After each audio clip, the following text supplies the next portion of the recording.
تمكن المنتخب العماني من طي صفحة الخسارة القاسية ضد الأخضر السعودي. المباراة التي تقدم فيها العمانيون لغاية الدقيقة 78، بعدها تمكن السعوديون من تعديل النتيجة والفوز في الدقائق الأخيرة. ورغم ذلك فإن معنويات اللاعب الأحمر العماني جيدة وتبدو الأجواء إيجابية.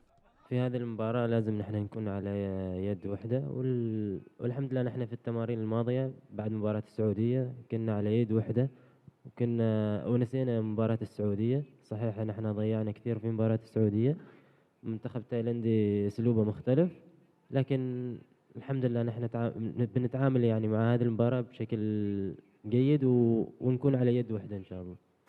قبل الخطط التكتيكية وتحديد طريقة اللعب المثلى، ستكون وحدة الصفوف السلاح الأبرز في صفوف المنتخب العماني في مواجهته الثانية.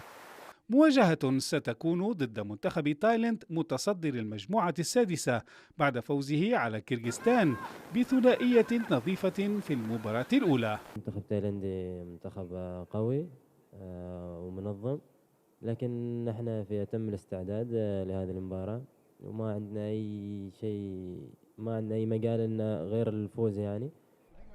سيفتقد المدرب إيفانكوفيتش لخدمات متوسط الميدان تميم البلوشي الذي أصيب بقطع في الرباط الصليبي في المباراة مع السعودية.